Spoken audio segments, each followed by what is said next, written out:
একদিন বলরাম বোস অর্থাৎ ঠাকুরের গৃহী ভক্ত, তিনি তার বোসপাড়ার বাড়িতে সিঁড়ি দিয়ে উঠতেই যে ছোট ঘরটি আছে সেখানে বসে আছেন। এখন যারা যারা বলরাম মন্দিরেতে যান বা যাবেন তারা দেখতে পাবেন সিঁড়ি দিয়ে উঠেই একটা ছোট ঘর, সেইখানে ঠাকুরমা স্বামীজির সিংহাসন করা হয়েছে এবং সেখানেই তাদের নিত্য পূজা করা হয়। ঠিক সেই ঘরটিতে বলরাম বাবু বসে আছেন। ঘরের মাঝখানে একটা টেবিল পাতা আছে, আর ঘরের পশ্চিম দিকে অর্থাৎ যে দিকটা গঙ্গার দিক বলতে এখন ঠাকুরমা স্বামীজির যে সিংহাসন স্থাপন করা হয়েছে সেই দিকটায় একটা ছোট তক্তাপোষ পাতা আছে। সেই তক্তাপোষে নরেন্দ্রনাথ দত্ত বসে ছোট একটা হুঁকোতে তামাক খাচ্ছিলেন।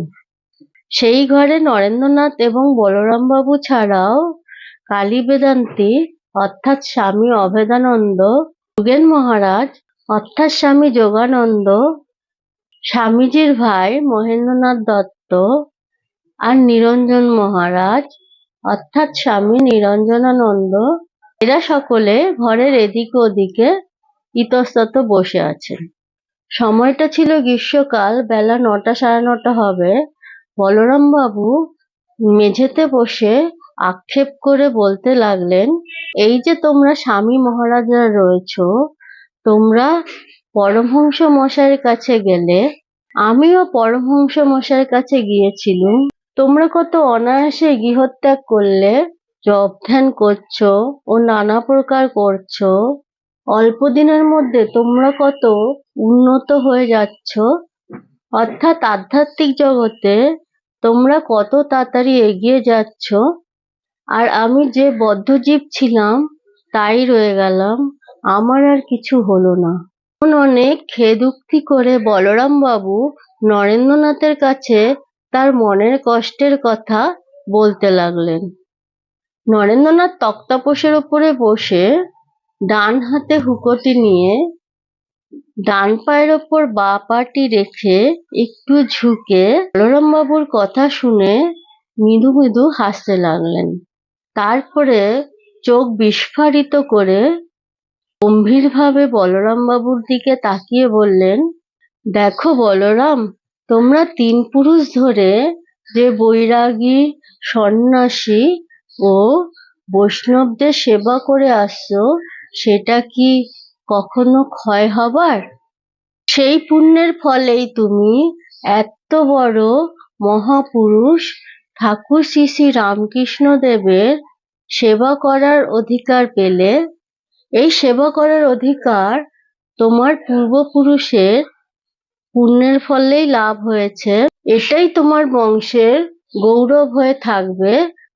তোমার আর ত্যাগ বৈরাগ্য করার কোনো দরকার নেই, কঠোর তপস্যা করারও কোনো দরকার নেই। পূর্বপুরুষদের এই পুণ্যের বলে তুমি এত বড় মহাপুরুষের সেবা করতে পেরেছ এবং তার দর্শন করতে পেরেছ। জানো তো, তিনি অর্থাৎ ঠাকুর শ্রী শ্রী রামকৃষ্ণ দেব তোমার বাড়িতে এসে থাকতে কত ভালোবাসতেন। তোমার দেওয়া প্রত্যেকটা জিনিস তিনি কত আদর করতেন। নরেন্দ্রনাথ দত্ত আরো বললেন, তুমি আর কি স্বর্গ কি মুক্তি চাও, এই তোমার পর্যাপ্ত হয়েছে। কথাগুলি নরেন্দ্রনাথ এত গম্ভীর এবং তেজপূর্ণভাবে বললেন যে সকলের অন্তরেই এই কথাগুলি প্রভাব বিস্তার করল। নরেন্দ্রনাথ নতুনভাবে দেখালেন যে জপ ধ্যান তপস্যা করাও যা, আর বলরাম বাবু শ্রী শ্রী রামকৃষ্ণদেবকে যে সেবা করেছিলেন দুটি একই, অর্থাৎ দুটির একই ফল দেবে। নরেন্দ্রনাথের এই নতুন ভাবের কথা শুনে উপস্থিত সকলেই আশ্চর্য হয়ে গিয়েছিলেন। বলরাম বাবুর মুখে আনন্দ আর হাসি ধরে না।